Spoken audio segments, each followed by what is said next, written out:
오늘은 믿음을 목자라는 개념을 통하여 말씀에 접근하도록 하겠습니다. 여호와는 나의 목자시니라고 하는 이 글귀는 우리들에게 너무나도 친숙한 글귀입니다.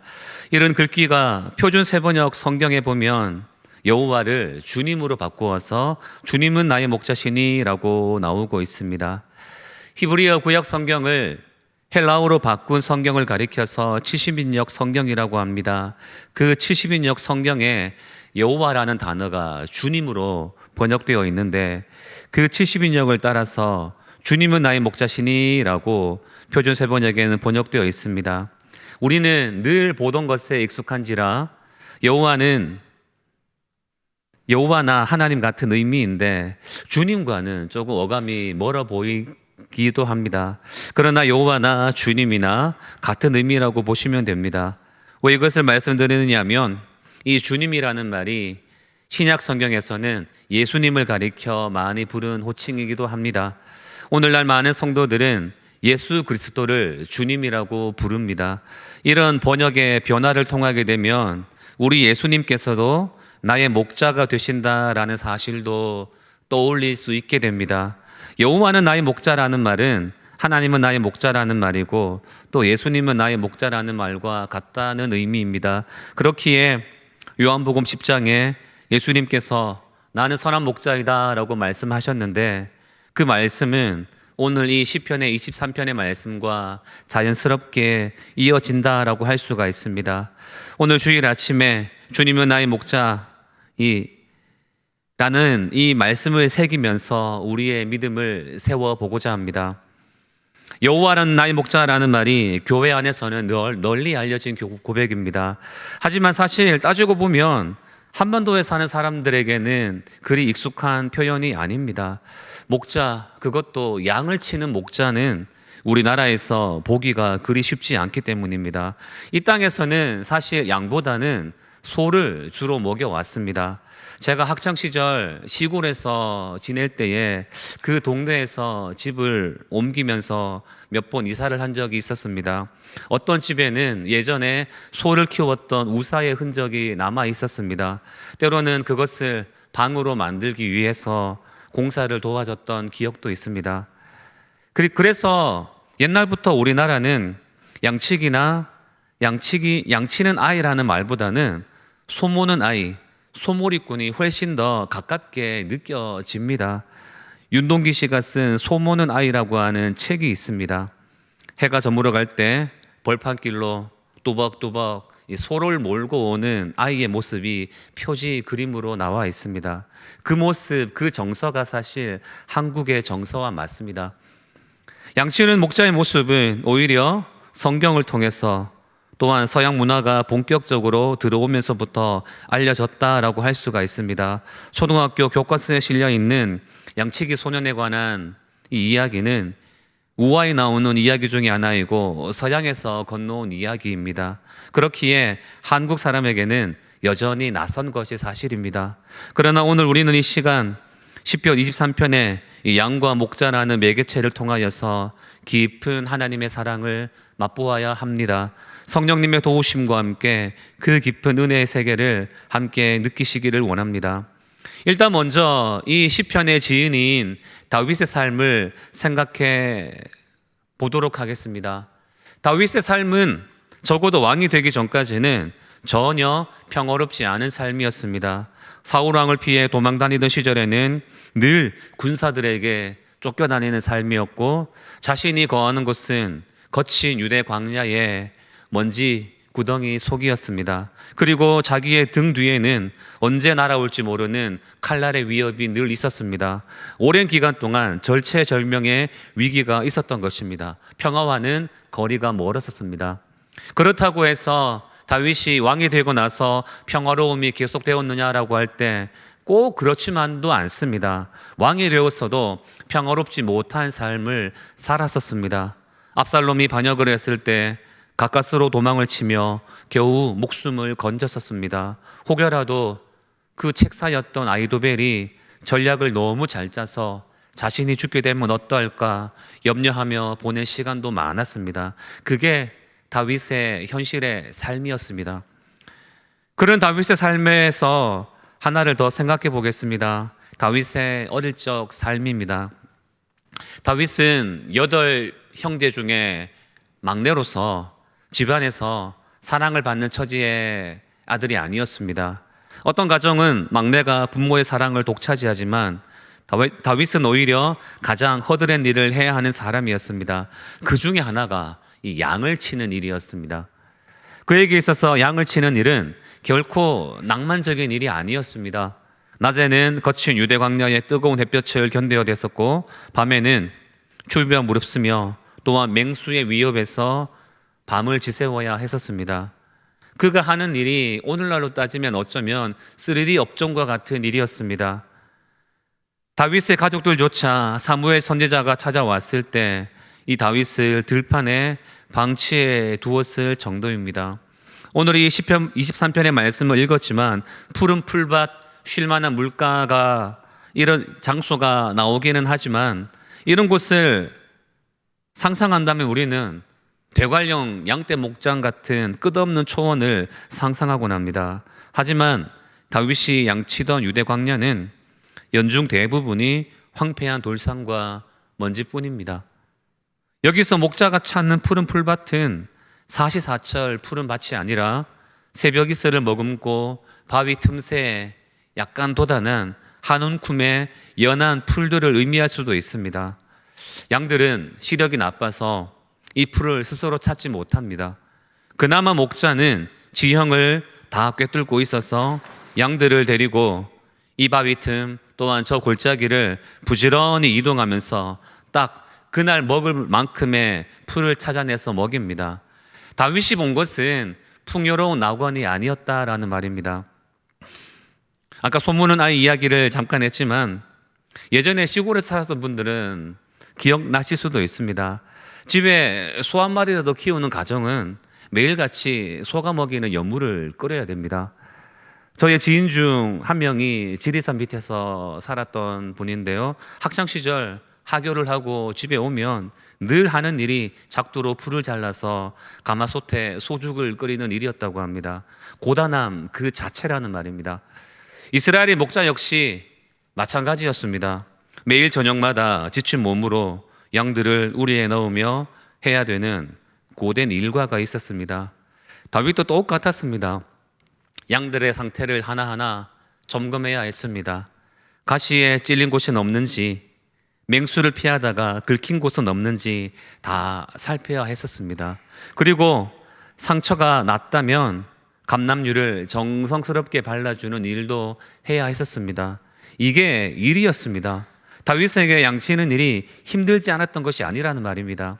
이처럼 어떤 상황이 일이 되면 낭만적임은 사라집니다. 젊은이들이 한 번씩 고급 식당에 가면 맛있게 먹기 전에 사진도 찍어서 그 아름다운 모습을 SNS에 올립니다. 그런데요, 거기서 일하는 직원은 그냥 모든 사람들이 그저 빨리 먹고 집에 갔으면 좋겠다라고 하는 그런 마음으로 일합니다. 양치기는 그런 현실적인 일이었습니다.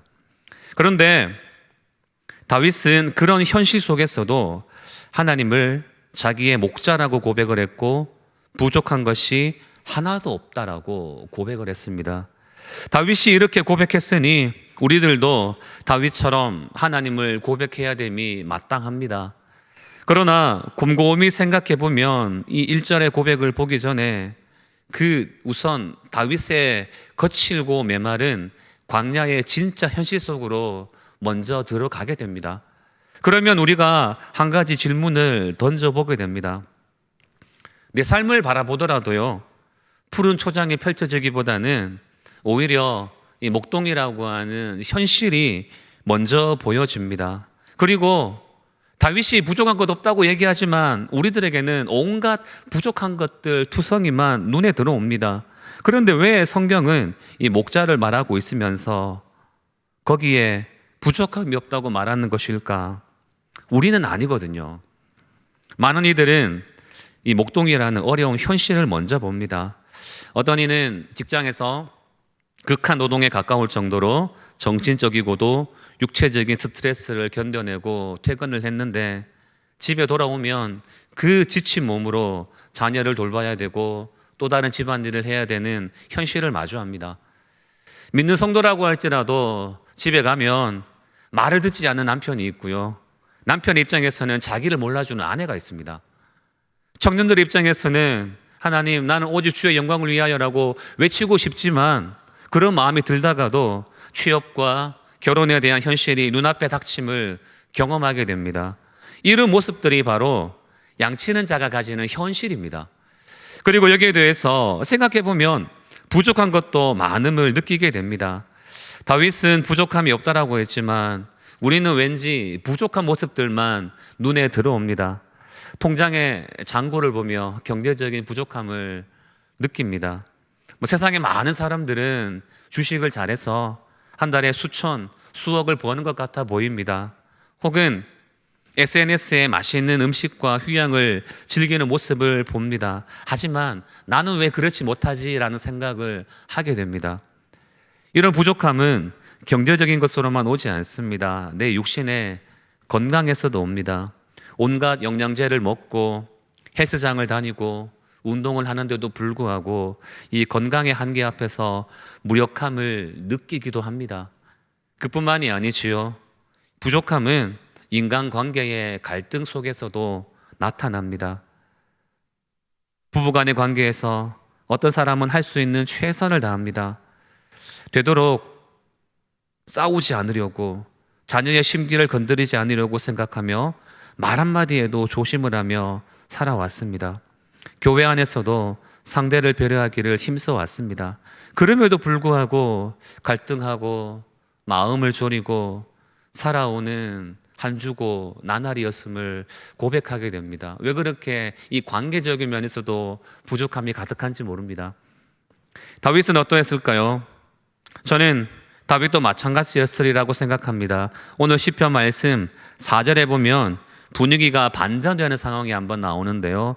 푸른 풀밭이었던 무대가 사망의 음침한 골짜기로 바뀌고 다윗 앞에는 자신을 무너뜨리려는 원수가 시퍼런 눈을 뜨고 노려보고 있습니다.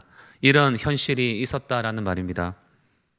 맹수가 튀어나올 것 같은 어두운 길을 걸어가 본 적 있으신 분들이 계실 것입니다. 아마 사여전도 회원들은 공감할 수도 있는데요. 작년에 제가 사여전도회가 계획한 기도회를 인도하려고 팔공산에 가서 기도회를 인도한 적이 있습니다. 은혜로운 시간을 가지고 밤 9시쯤 혼자 교회차를 몰고 내려오는 길이었습니다. 그때 비가 억수같이 왔습니다. 그런데요, 그 산길 고불고불하고 그런 길을 내려오는데 한 10분여간 내려오는데 가로등이 전혀 없는 길이었습니다. 그러다 보니 눈앞에 사방이 암흑천지였습니다. 남자인 제가 차를 몰고 내려가는 길임에도 불구하고 순간순간 섬뜩함이 밀려왔습니다. 만에 하나 여기서 동물이라도 한 마리 튀어나오면 얼마나 놀랄지, 어쩌면 사고가 나서 차가 왠지 전복될 것 같은 그런 느낌이었습니다. 그러면서 혹여라도 여전도 회원이 이 길을 운전하며 내려온다면 얼마나 무서울까라는 생각을 해본 적이 있습니다. 우리 영혼이 이렇게 사방에 막혀서 어디로 가야 될지 모르는 영적인 침체와 암흑과 고립을 경험할 수도 있습니다. 그런 경우라고 한다면 이 마음으로 드는 생각은 내 삶은 지금 사망의 골짜기 한가운데 있고 원수들이 나를 에워싸고 있는데 도대체 무엇을 근거로 부족함이 없다라고 외칠 수 있느냐, 이렇게 외칠 수 있다는 말이냐, 그런 생각을 하게 되는 것입니다. 그런 생각을 하는 자들에게는 이런 다윗의 고백과 내 현실 간에 간극이 생기게 됩니다. 그런 거대한 간극을 우리는 어떻게 이해할까 고민해 보게 되는 것입니다. 그런데 여러분, 그리스도인의 믿음은 여기서 생겨납니다. 이런 현실 속에서도 하나님을 목자로 고백해야 됨이 우리들의 믿음입니다. 다윗은 매일 고된 노동을 했었지만 이렇게 하나님을 고백하면서 부족함이 없다라고 말할 수 있었던 이유는 환경의 풍요로움이 아니라 관계의 완벽함에서 오는 고백이었기 때문에 그렇습니다. 다윗은 현실을 외면하는 정신 승리를 한 것이 아니었습니다. 하나님을 향한 세 가지를 정확히 보았고 믿었습니다. 첫 번째가 무엇이었는가 하면 이 양들이 배부른 것은 초원의 크기가 아니라 목자의 능력에 달렸다는 사실을 믿었습니다. 다윗이 목동으로서 뼈저리게 깨달은 진리가 하나가 있었습니다. 목자가 능력이 있어야 한다는 사실이었습니다. 양은 스스로 풀밭을 찾을 능력이 없기 때문에 아무리 비옥한 땅에 정착해 있어도 목자가 게으르거나 무능하면 금방 굶어 죽거나 맹수에게 잡혀 먹고 맙니다. 반대로 아무리 황폐하고 척박한 광야 한복판에 떨어져도 목자가 유능하고 강하면 양은 반드시 배불리고 살아남습니다. 풀이 있는 곳을 찾을 수 있고 물이 있는 곳을 안내하면서 양들을 살려내기 때문입니다. 다윗은 자신의 일에서 하나님의 능력을 보았습니다. 다윗이 부족함이 없다라고 한 것은 지금 자기 손에 쥔 돈이 많거나 환경이 편안해서가 아닙니다. 내 처지는 비록 흙먼지 날리는 광야이고 사울왕이나 압살롬에게 쫓겨다니는 도망자 신세이지만 나의 목자가 우주를 만드신 하나님이시라면, 전능하신 하나님이시라면 그분의 능력 안에서 자기는 모든 것을 가진 것이나 다름없다라는 고백이었던 것입니다. 다시 말해서 주변 조건의 충족이 아니라 보호자를 향한 신뢰에서 나오는 절대적인 평안이었습니다. 그것이 바로 하나님을 목자로 고백하게 만들었습니다. 두 번째가 다윗은 목자의 책임감을 보았습니다. 고대 근동에서 양과 목자의 관계는 단순한 주인과 가축의 관계가 아니었습니다. 오히려 생명 공동체 계약이었습니다. 목자가 양떼를 맡을 때에는 내 목숨을 걸고 이 양무리를 지키겠다라고 하는 무거운 책임이 따랐습니다. 예수님이 요한복음 10장에서 이 목자의 책임감에 대해서 정확하게 짚었습니다. 삭구는 목자가 아니요 양도 제 양이 아니라 이리가 오는 것을 보면 양을 버리고 달아나나니 이리가 양을 물어가고 또 해치느니라 라고 예수님께서 말씀하셨습니다. 여기 이 말씀에서 책임감이 전혀 없는 목자를 말하면서 삭구 목자를 언급했습니다. 다윗이 고백한 하나님은 무한한 책임감으로 도우시는 분이었습니다. 참된 목자였습니다. 사무엘상 17장에서 다윗이 골리앗을 무찌르려고 할 때에 사울이 만류를 하는데 그 사울을 설득하면서 고백한 말씀이 책임감 있는 자신의 목자의 경험이었습니다. 제가 예전에 아버지의 양을 지킬 때 사자나 곰이 와서 양떼에서 새끼를 물어가면 내가 따라가서 그것을 치고 그 입에서 새끼를 건져내었고, 그것이 일어나 나를 해하고자 하면 내가 그 수염을 잡고 그를 쳐 죽였나이다 라고 고백했었습니다.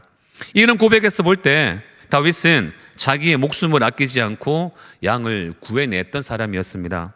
그런 다윗이 하나님을 묵상하면 묵상할수록 졸지도 않고 주무시지도 않는 하나님을 느끼게 됩니다.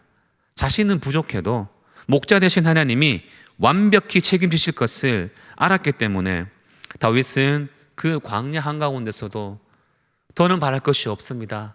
나는 만족합니다. 당신이 나의 목자입니다 라고 노래할 수가 있었던 것입니다. 예수님이 그런 목자로서 우리들에게 다가오고 있습니다. 방금 요한복음 10장에 삭군 목자 언급을 했지만 예수님이 이 말을 하신 것은 자신의 정체성을 말하기 위함이었습니다. 자기는 그렇지 않은 분이었다라는 말입니다. 예수님은 그래서 나는 선한 목자라, 선한 목자는 양들을 위하여 목숨을 버린다라고 고백했습니다. 예수님의 책임감이 묻어나오는 말씀입니다. 무조건 지키고 보호해 주겠다는 것이었습니다.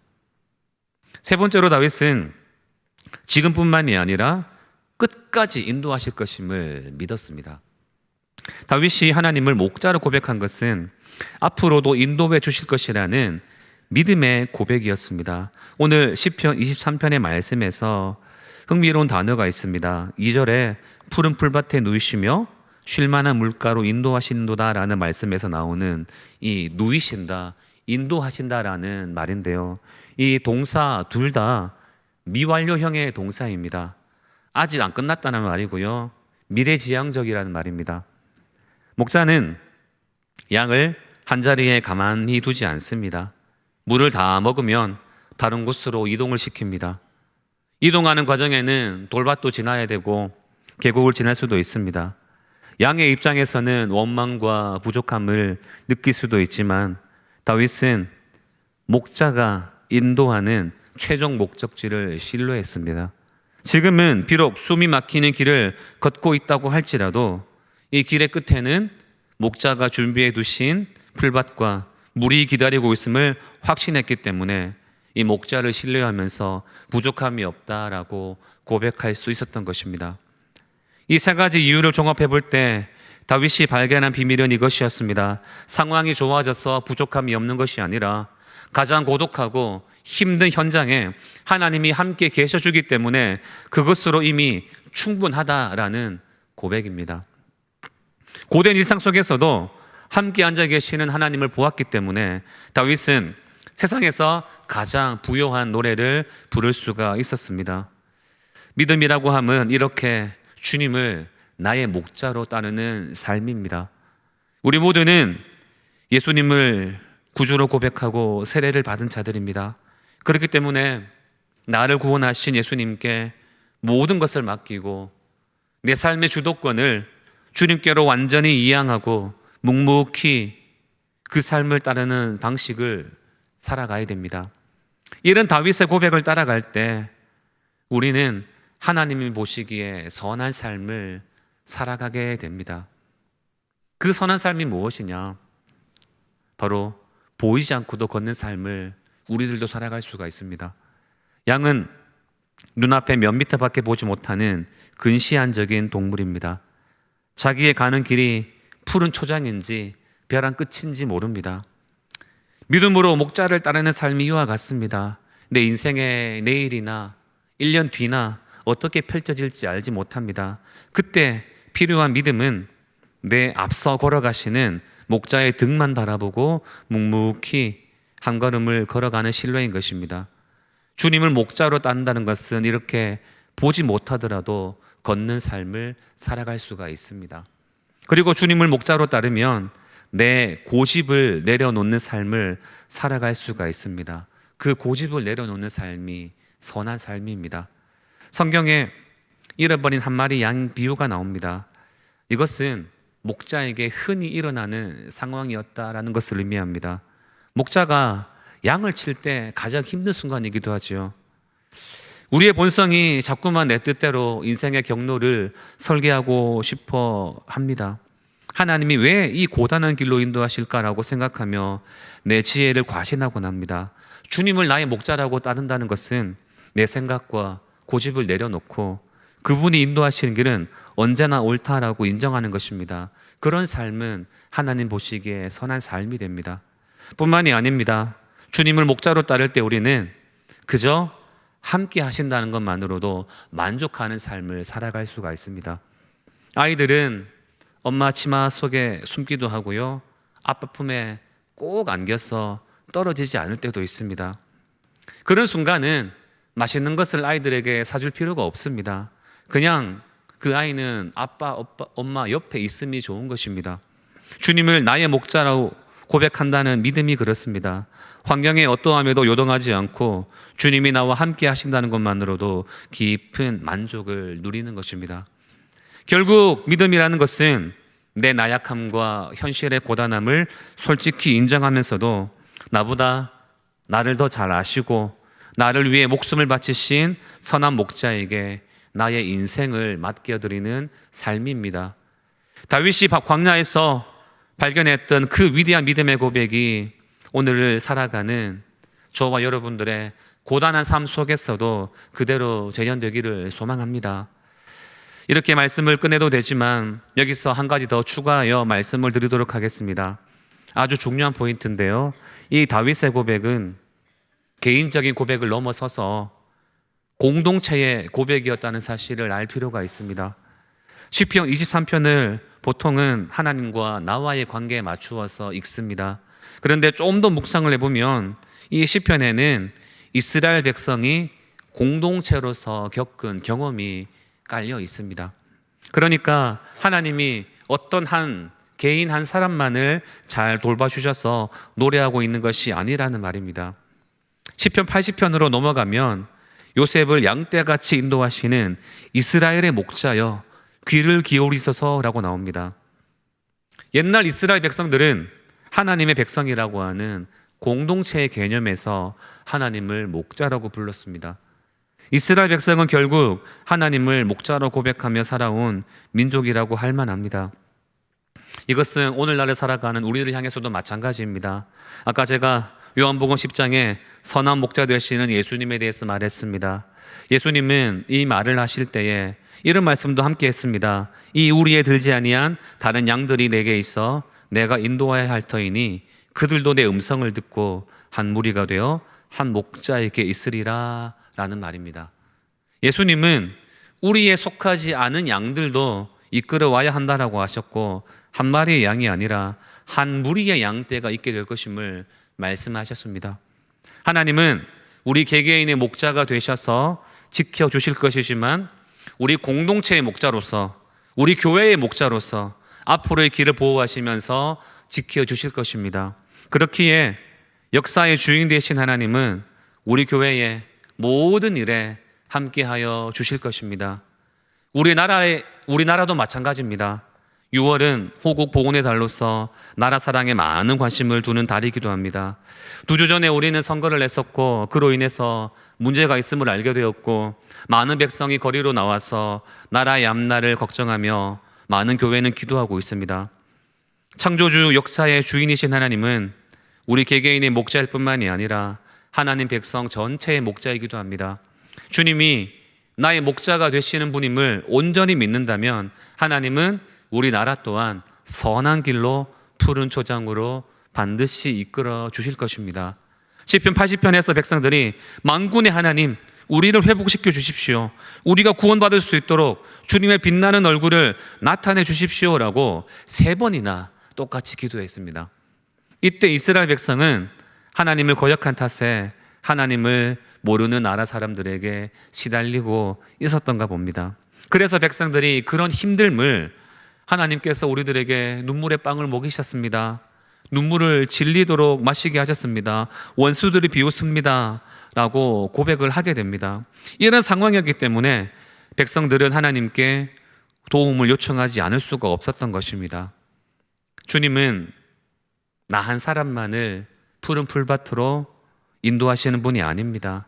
교회 공동체도, 국가 전체도 쉴 만한 물가로 하나님의 집으로 인도해 주십니다. 우리나라를 향해서도 하나님은 우리가 알지 못하는 귀한 인도하심을 계획하고 계심을 믿습니다. 더 나아가서 온 세계 공동체도 그리하실 수 있는 분이신 것입니다. 문제는 목자가 이끄시는 대로 따라가지 않는 사람들에게 있습니다. 그럴수록 우리는 주님이 나의 목자, 우리의 목자이심을 굳게 믿고 주님을 따라가야 됩니다. 오늘 우리는 여호와는 나의 목자, 주님은 나의 목자라는 시편을 읽었습니다. 우리를 구원하신 예수 그리스도는 나의 목자, 우리 교회의 목자, 우리 나라의 목자, 온 세계의 목자가 되십니다. 현실에 파묻히는 근시안을 걷어내고 우리를 인도하시는 목자 되신 주님만을 신뢰하시기를 바랍니다. 반드시 우리 주님은 저와 여러분들을 영원한 하늘나라 집으로 인도해 주실 것입니다. 이 귀한 믿음을 가지고 앞으로도 살아가는 저와 여러분들 다 되시기를 주님의 이름으로 축원합니다.